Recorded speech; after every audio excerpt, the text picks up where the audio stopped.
Single థియేటర్ని gross ఎక్కువ వస్తుంది, net ఎక్కువ వస్తుంది, షేర్ ఎక్కువ వస్తుంది. ఇంకా ఇంత ఎక్కువ వచ్చినా కూడా మమ్మల్ని హింసిస్తాం. వాళ్ళకి 1.5 కోటి చేస్తే వాళ్ళకి 75 లక్షలు ఇస్తాం, మాకు మాత్రం 7 లక్షలు ఇస్తాం. సరే మాకు అంత ఇవ్వద్దు, తగ్గించే ఇద్దరు కూర్చొని మాట్లాడదామంటే దాని ఇది పెద్ద మాత్రం వదిలేయండి. తర్వాత 3 వారాల తర్వాత మాట్లాడుతూ ముందు చెప్పి తర్వాత 6 వారం. ఏమంటే సింపుల్ థింగ్ అండి, అన్ని రాష్ట్రాల్లో ఉంది. దాని అసలు ఏ గ్రేడ్ అంటే ఇప్పుడు బాలేని థియేటర్ 2 లక్షలు వస్తుంది, బాగున్న థియేటర్ 20 లక్షలు వస్తుంది. ఆయన ప్రకారం ఆయనకి ఈయన ప్రకారం పర్సంటేజ్ కదా మీకు ఫిక్స్ చేయమని చెప్పింది. మూత్రాల వాసన వస్తుంది, థియేటర్కి పోతుంది కూడా రండి. మరి ఎక్కడ చూద్దాం, ఏ ప్యాకెట్లో వస్తారో రమ్మనండి. Single theatre versus multiplex. Malkajgiri తీసుకుంటారా, అత్తాపూర్ తీసుకుంటారా, మూసాపేట తీసుకుంటారా, మెదల్గూడ తీసుకుంటారా, నల్గొండ తీసుకుంటారా, ఎక్కడ తీసుకుంటారు? గ్రేడింగ్, ఆ గ్రేడింగ్ ఎందుకు అంటారో నాకు అర్థం కావట్లేదు. గ్రేడింగ్ వల్ల ఎంత కలెక్షన్ వస్తే అంతే పర్సంటేజ్ కదా, ఏ చెట్టుకు అంతే కాదు. దాని గ్రేడింగ్ అవసరం నాకు అర్థం కావట్లేదు. దయచేసి వీలైన తొందరగా 1-2 డేస్లో చేస్తే సాఫీగా అన్ని సినిమాలు నడిచిపోతాయి సార్. Thank you. మళ్ళీ 3 వారాలు చెప్తాను, తర్వాత ఇప్పుడు మళ్ళీ దీని తర్వాత మళ్ళీ 3 వారాలు అంటారు. పెద్ద సినిమాలు ఎవరు తొందర ఎందుకు అంటారు? ఒకటి ఫిక్స్ చేసుకుంటే ఏంది, మా భయం మాకు ఉంది. ఈ ఆయుధం వదిలేస్తే మళ్ళీ మాకు దొరకదేమో గ్రిప్, మళ్ళీ ఇంకో ఆయుధం వచ్చినాక ఆగాలి.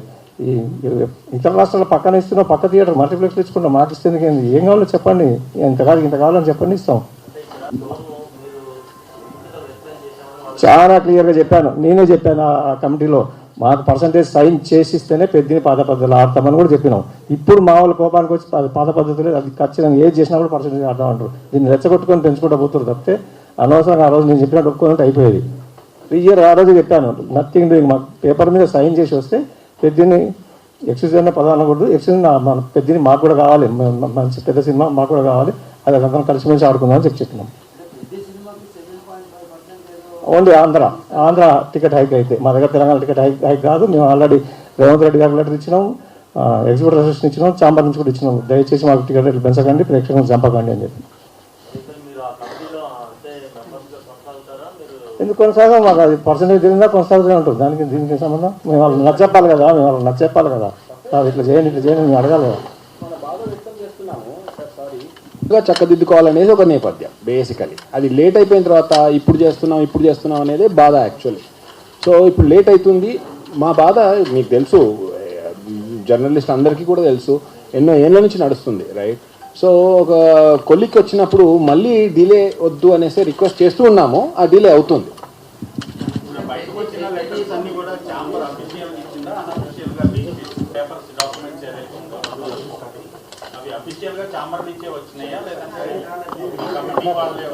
అన్అఫీషియల్ అంటే మా గ్రూప్కి వచ్చినాయి, మా ఏదైతే కమిటీ గ్రూప్ ఉందో దానికి వచ్చినాయి. మళ్ళీ దాని ఇమీడియట్ ఫస్ట్ ఏదైతే లెటర్ వచ్చిందో అది ఇమీడియట్ వచ్చిన హాఫ్ అన్ అవర్లో డిలీట్ చేసేసాం. ఆల్రెడీ మీకు కూడా కొంచెం వచ్చినాయి, నో డౌట్. ఇంకోటి ఏంటి అంటే రెచ్చగొడుతుర్రు, అక్కడ గ్రేడింగ్ చేస్తారంట. ఏం గ్రేడింగ్ చేస్తారా అబ్బాయి మీరు? ఏం గ్రేడింగ్ చేస్తారు నాకు అర్థమవుతలేదు.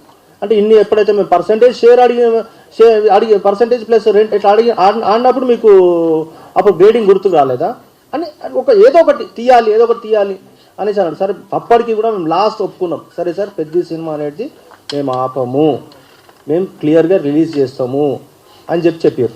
సార్ అన్నాక కూడా ఇప్పుడు మళ్ళీ ఇవాళ పంపిస్తారు, రేపు పంపిస్తాం, ఎల్లుండి పంపిస్తాం, మళ్ళీ 3 వీక్స్ తర్వాత అన్నారు, మళ్ళీ ఇప్పుడు 6 వీక్స్ ఆల్మోస్ట్. అంటే జస్ట్ ప్రోలాంగ్. అప్పటి వరకు మళ్ళీ అంతా కొంచెం కూల్ డౌన్ అవుతారు, మళ్ళీ ఇది అవుతారు అని చెప్పి ఒక్కొక్కరిని పక్కన జరుపుదామని చూస్తున్నారు అంతే. రాజుభాయ్ గారు ఒక ఇన్పుట్ సార్, మనము